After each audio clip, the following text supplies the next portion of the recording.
दोस्तों, मैं जब गीता का अध्ययन कर रहा था तब मुझे एक बहुत ही प्रेरणादायक कहानी मिली, तो सोचा क्यों न इस कहानी को आप तक पहुंचाया जाए।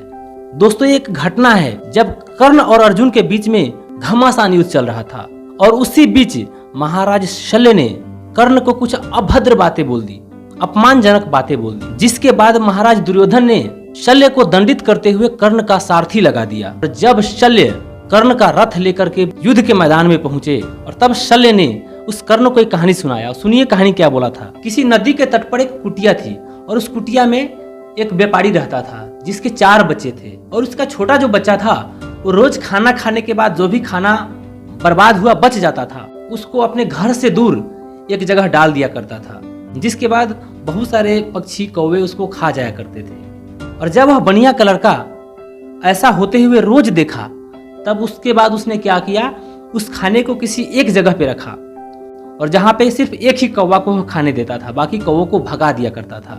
बहुत दिनों तक ऐसे चलते रहा, जिसके बाद वो तंदुरुस्त, तगड़ा और मोटा हो गया। उसके पंख बड़े बड़े हो गए, उसके टांगे मजबूत हो गई, उसका शरीर भी बलवान हो गया।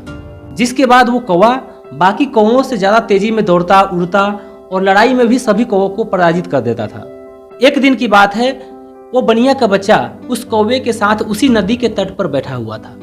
इसी बीच में एक हंस का झुंड कहीं से उसी तट के पास आकर के बैठ गया। तब बनिया के बच्चा ने उस कौवे से बोला कि कौवा भाई, तुम तो बहुत लंबी लंबी उड़ान भरते हो, तुम मोटे तगड़े भी हो, क्या तुम इस हंस से उड़ने में जीत जाओगे? तब कौवा बोला, हाँ क्यों नहीं, मैं तो इसको 2 मिनट में हरा दूंगा। उस बनिया के बच्चा ने शरारती अंदाज में चलते हुए कौवे के साथ उस हंस के पास पहुंच गया और उस हंस से बोला, ओ हंस भाई, तुम क्या मेरे इस कौवे के साथ उड़ान का प्रतियोगिता लड़ सकते हो? तब उस हंस ने बोला कि मैं इस कौवे के साथ क्यों प्रतियोगिता करूं, इसकी क्या जरूरत है? तब कौवे ने बोला, ये हंस तो पहले ही मेरे से हार गया, ये मेरे से डर रहा है प्रतियोगिता करने में। तब हंस ने बोला, हाँ भाई, मैं तेरे से हार गया, तू जीत गया, लेकिन मुझे तेरे साथ प्रतियोगिता नहीं करना है।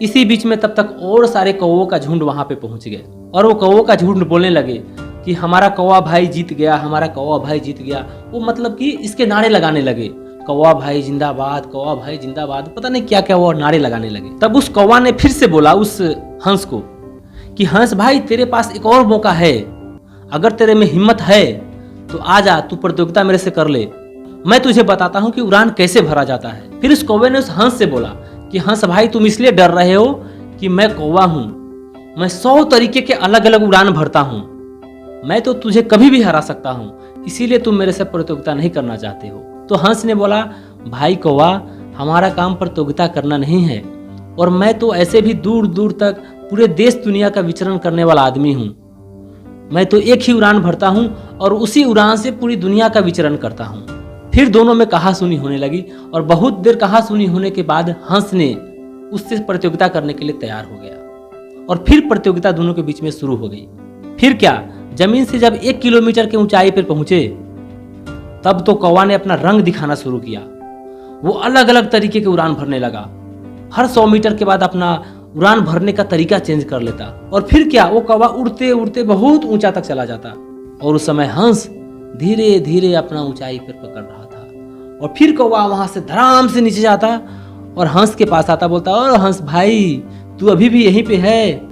और ऐसा बोल करके कौवा फिर से ऊपर चला जाता। ऐसा करते करते कम से कम 1 घंटे हो गए। इसी बीच में दोनों नदी के बीचों बीच बहुत ऊंचाई पर चले गए और पीछे से क्या, ये पूरे कौवे नारे लगा रहे थे, कौवा भाई जिंदाबाद, मेरा कौवा जीत गया, और पता नहीं क्या क्या नारे लगाए जा रहे थे। ऐसे ही होते होते बहुत देर तक, कम से कम 4-5 घंटे तक दोनों लगातार उड़ान भरते रहे और तब एक समय आया जब दोनों की ऊंचाई लगभग 6-7 किलोमीटर से ऊपर चली गई, जहां पे तेज हवा का झोंका चल रहा था, ठंड भी लग रही थी, बादलों के ऊपर चले गए थे और इस 4-5 घंटों में कौवा बिल्कुल थक चुका था, लेकिन हंस अपने चाल में, उसी चाल में उड़ता जा रहा था, उड़ता जा रहा था, उड़ता जा रहा था। और तब क्या, हंस को उड़ते देख करके कौवा तो आश्चर्य हो गया।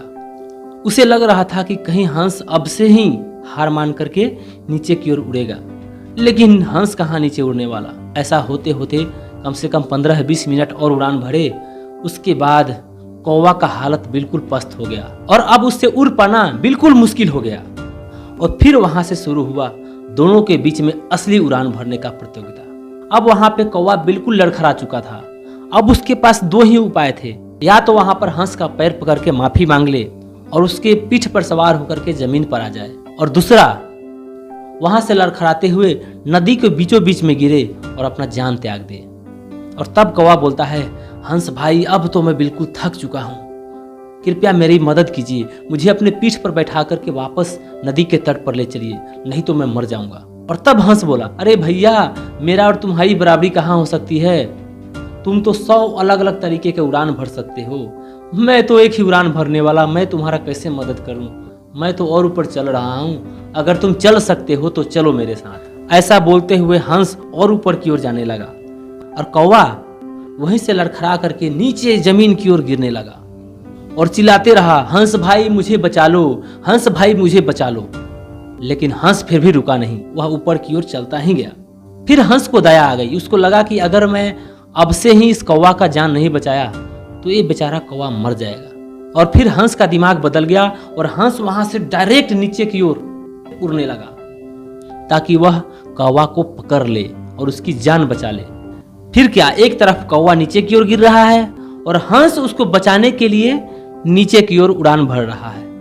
ऐसा होते होते जैसे ही कौवा नदी में गिरने ही वाला था, तब तक हंस आया और अपने पंजों से उस कौवा को पकड़ लिया और फिर वहां से उड़ान भरते हुए तट पर ले जाकर के उसको रख दिया। उस समय उस कौवे का वो हाल हो चुका था कि वह हंस को धन्यवाद बोलने की स्थिति में भी नहीं था। बहुत देर तक वह नदी के सतह पे वैसे ही पड़ा रहा और वहां पर चारों तरफ से हंस और कौवों का झुंड उसको घेरे हुए था।